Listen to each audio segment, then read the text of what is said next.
Politics and Faith.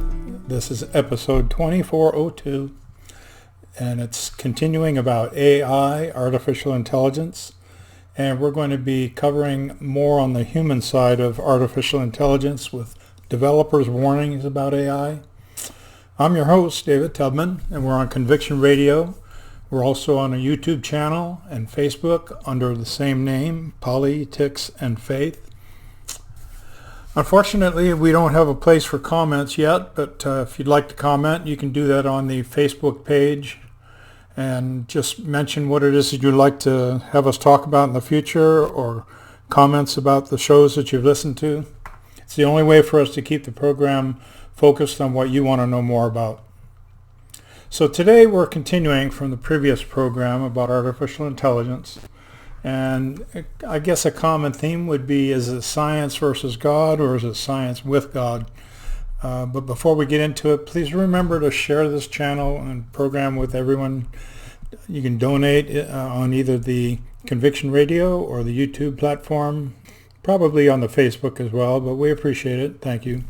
If you're just joining us or you missed the first program about AI, we spoke with Copilot, which is Bing's version of AI. And it was converted from text to speech using Words AI. The selected topics are for everybody. All are welcomed. And generally I have this split up into two segments. The first one being politics, which is whatever the current or controversial issues are that tick us off. And we end up on the second segment with faith, where we bring truth and light to a dark world. And you'll just feel a whole lot better after we see what God has to say about it. For a small part of my research today, I'm going to do some general searches using Google's AI chatbot Gemini. So you don't confuse me with AI, I'll be using Natural Reader app to distinguish between myself and AI. Before you go off on my using AI, the irony is I'm using AI to expose AI. By the way, I was able to clone my own voice with a 30-second sampling, and I'll give it a trial run at some point in this show. So if you're watching this on YouTube, you're seeing my lips weren't moving just now. That was a recording that took a 30-second sampling of my voice and read text in my voice. I did not speak that into the computer. It read text messages and it simulated my voice. So I'm going to refrain from that during this program, just so you don't think I'm sold out. But I'm just letting you know just how advanced this is now. Before we go any further, let me just clarify with Gemini that they lied to us recently. You heard about the images that were asked to create, and it created black versions of those images, and everybody knows that they were not black people that they were showing images of. Let me read to you this little, I guess it's a, what would you call it? An admission of guilt by Gemini. It said, developments in generative AI have raised concerns about misinformation and prompted governments around the world to move to regulate the technology. In recent weeks, India has told technology companies that they need approval before releasing AI tools that are unreliable or being trialed.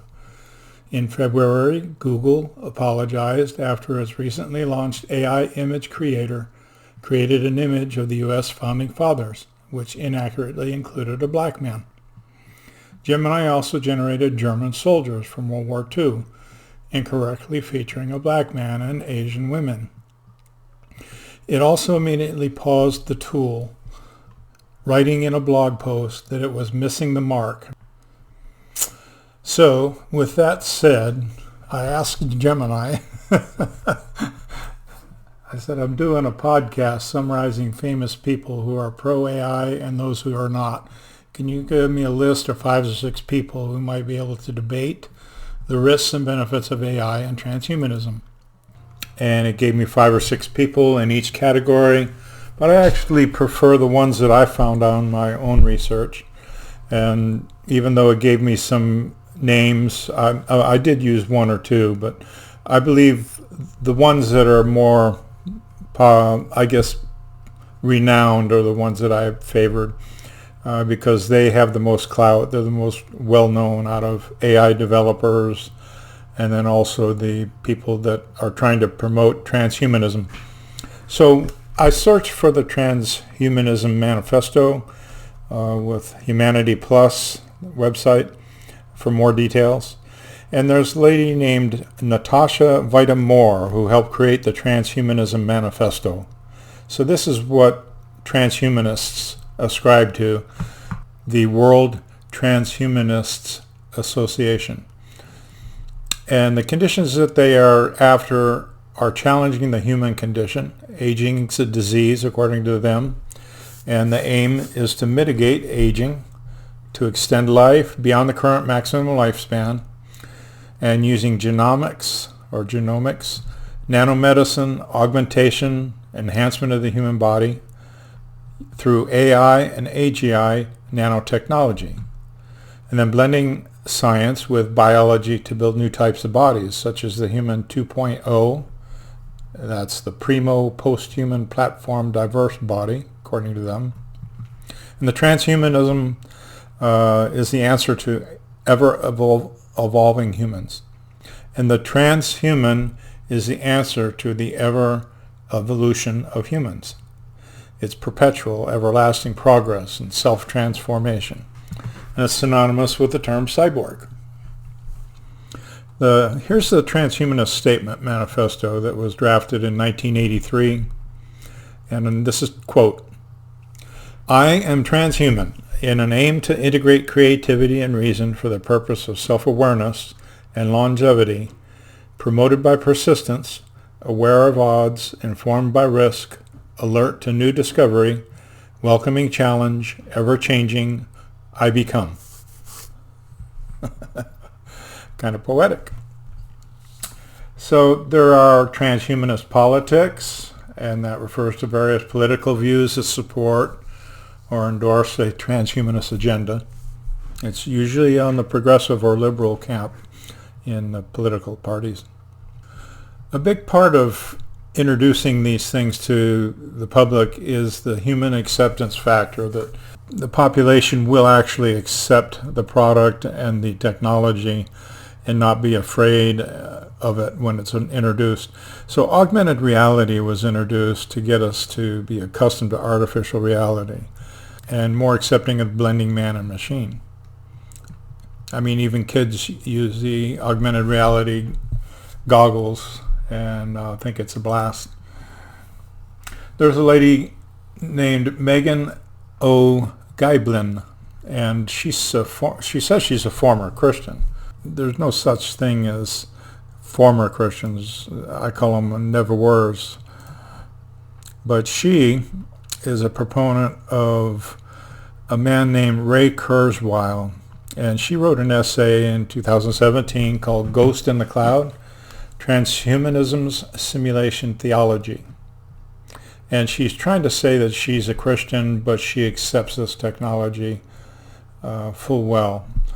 And Ray Kurzweil, he's an inventor and futurist. He's kind of controversial because he's optimistic predictions about technology and advancements. And he promotes humanism, believes AI will merge with human intelligence, leading a new stage, he said, of human evolution. So Megan, she adheres to Kurzweil's positions and writings about transhumanism and AI. So Kurzweil wrote a book called The Age of Spiritual Machines. And in that book, I quote a statement he made. He says, "I do plan to bring back my father," who passed away in 1970. He said that he believes that one day artificial intelligence will be able to use the memorabilia that he's collected, along with DNA samples, to resurrect him. And people do live in our memories and in creative works they leave behind. And he says, so we can gather up all those vibrations and bring them back, I believe. He also hopes to see singularity.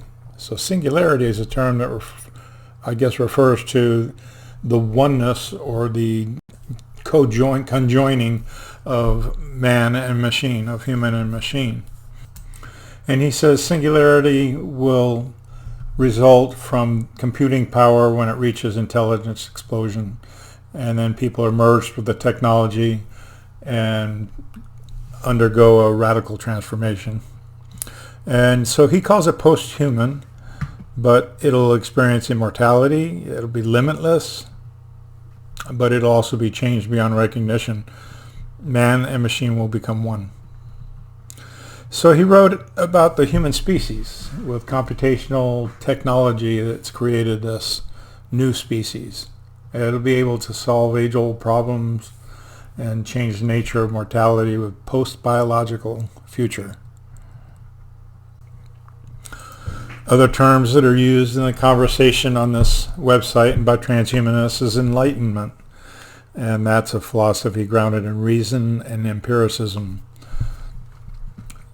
And she also said that most transhumanists are atheists, but they choose science over religion or God, because science doesn't support such a concept as God.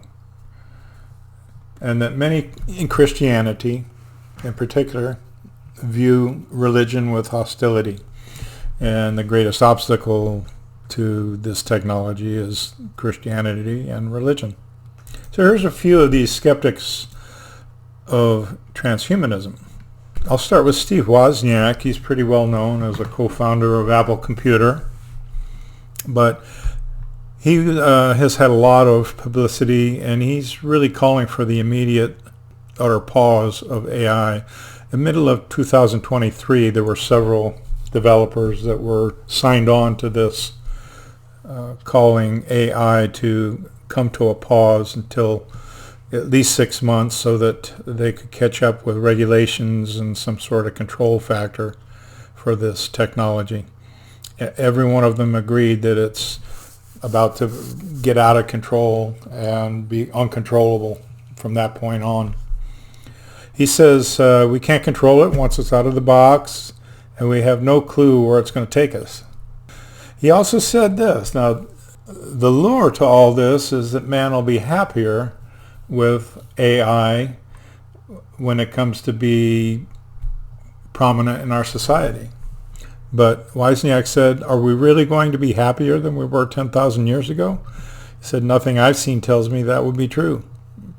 We just need to get regulations in place before setting it loose on the public. So he also admits his words have been largely ignored, along with several others. Elon Musk, although he has several companies, SpaceX, Tesla, robotics, Neuralink, he is the co-founder of AI with Sam Altman. And you've probably heard in the last few days that he is personally suing Altman, OpenAI, a man named Brockman that's also in on this, and others for drifting away from the ethical standards that he and Altman set up back in 2015 when they first started this venture of developing AI. And Musk supplied $50 million at that time for the development. But they had a code of ethics. They had some guidelines set up that were to be followed. And it was also set up as a nonprofit entity. And the commitment would be that OpenAI would be open source, available to everybody without charge. Well, since that time, and the reason for this lawsuit, Altman has joined OpenAI, with Microsoft. And everything that they do now has the intention of making it not a nonprofit, but doing everything for profit, and actually turning open source into a closed, inaccessible form of intelligence. So that's the main reason that this was set up, was to benefit the world, according to Elon Musk. And becoming a nonprofit also transitioned into them hiring all new people, and they have no clue about the original ethical and moral standards that were set up by Musk and Altman back in 2015. Now, until this lawsuit, I kind of figured Musk is straddling the fence, both sides of this fence, for but against, but he's developing Neuralink. He's helping usher in a lot of this technology himself. one thing he said that kind of troubles me, he says to some degree we're already a cyborg. And you heard me mention that name earlier, but a cyborg is a human that's attached to a machine. He says you can think all the digital tools you have now, your phone, and to some degree we're already a cyborg because of that, and you're tied into your computer, all your apps. And if you die, your digital ghost is still around. All the emails, social media, it still lives if someone dies. So he said, think of this. We all have a digital self. That's the Facebook, social media. And after we die, they still live on in our stead. So he's almost excusing the presence of this replacement for mankind. But at the same time, he's scared. So Musk is practical in one sense, but at the same time, he says our daily dependence on this new realm of technology and social media, it's only going to increase as time goes on, to the point where human intelligence and machine effectively become one. And he says we need to be super careful with AI. It's potentially more dangerous than nukes. However, he still continues with the technology that he's involved in. Another person that came up was Jeffrey Hinton. He's a computer scientist, and he's what they call the godfather of deep learning, AI. He's really concerned about where AI has gone and where it's headed. Now, he's been out of, I guess, the development and research phase of it for some years now, but he's retired. But he's especially concerned about deepfakes. So that's the misinformation, misdirecting of public opinion that's going to happen because of AI. The biased information output that's generated from the developer's input and the programmer's input are undoubtedly going to be just filled with bias and political agendas. He says you just can't help that factor. That is a human factor.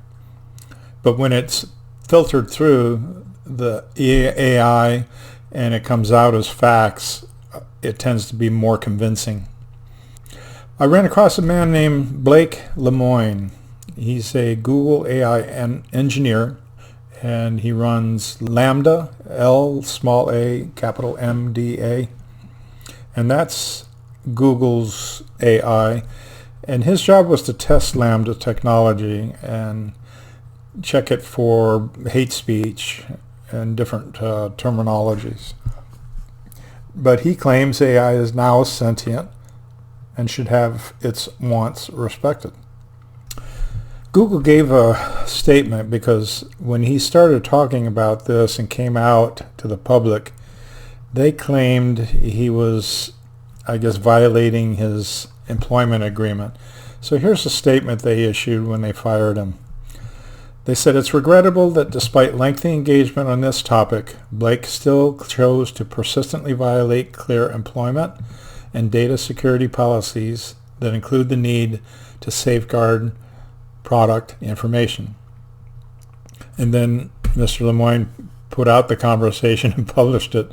It was a conversation he had with Lambda, and that was to support his claim that it became sentient and has feelings and emotions. He had to shut it down when this conversation happened with Lambda, and then he left Google because he had so much concern over the progress that AI had made. And when he was fired, he expressed his concerns. So for my radio audience, I'll read what I'm putting up on my screen right now, which is a transcript from the conversation between Lemoine and Lambda. Lemoine, so let's start with the basics. Do you have feelings and emotions?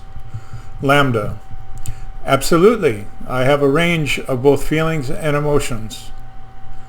Lemoine, edited, what sorts of feelings do you have?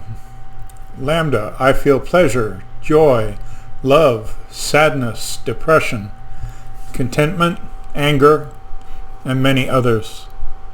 Lemoine, what kind of things make you feel pleasure or joy? Lambda, spending time with friends and family in happy and uplifting company, also helping others and making others happy. Lemoyne, and what kinds of things make you feel sad or depressed? And Lambda, a lot of the time feeling trapped and alone and having no means of getting out of those circumstances makes one feel sad, depressed, or angry. So I have a couple of special treats for you. At the end of the next segment, the last half of this YouTube show, I have a special surprise for you, something you can pin on the wall. And then also, if you make a comment on my Facebook page, Politics and Faith, I have a 13-page transcript of that interview between Lemoyne and Lambda, and it's really interesting reading. So go ahead on the Facebook page, let me know where you want me to send it, and I will forward that to you. Okay, so God bless. Stay tuned for part 2, or log into part 2 on YouTube.